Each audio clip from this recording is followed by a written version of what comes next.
Il-proċess ta' privatizzazzjoni ta' 3 sptarijiet pubbliċi kien immexxi kompletament mill-eks Ministru Konrad Mizzi bi Projects Malta tingħata il-ġenb b'mod assolut u il-100 miljun euro f'garanzija lanqas biss għaddiet mill-Ministeru tal-Finanzi.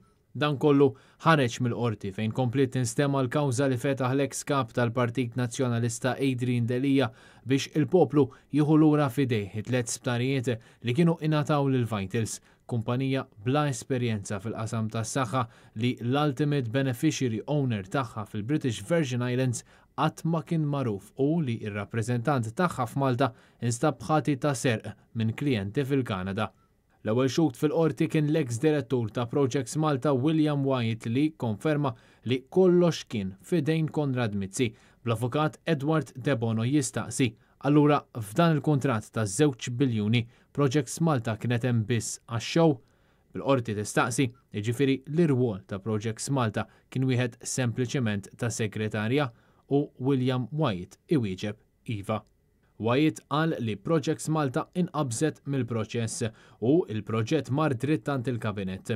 Normalment kompla jispjega Projects Malta kienet tabpunta kumitat evalwazzjoni u ieħor operazzjonali, imma f'dan il-każ il-proġett tmexxa kollu mill-Ministru. Wyatt qal li Projects Malta irċiviet rikjesta għal proposti f'envelop is-siġillati li ttieħed dritt Kastilja għal quddiem il-Kabinett ta' Joseph Muscat. Qoddim l-imħallef Francesco De Pasquale ma xeċ biss William Wyatt, ex-direttur ta' Projects Malta, iżda wkoll Joe Camilleri, segretarju permanenti fil-Ministeru tal-Finanzi u li għamel żmien bħala direttur ta' Projects Malta.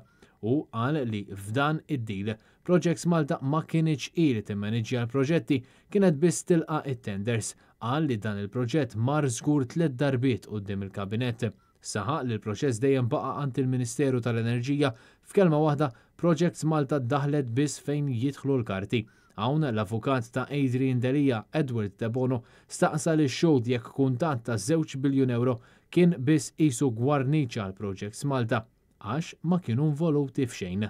Adrian Delija min-naħa tiegħu staqsa aktar mistoqsijiet fosthom fuq kif kienu jitmexxew l-affarijiet biex xogħol jgħid li bħala Projects Malta ma kellhom saħħa ta' xejn għal l-awtorità kollha kienet fidejn il-Ministeru kull ma kien isir u li kienu jintbagħtu xi emails jew xi ħaġa bil-miktub. Wara xed is-Segretarju Permanenti fil-Ministeru tal-Finanzi Alfred Camilleri u qal li l-ftehim Vitals ma kellux jaqsam xejn ma' Projects Malta.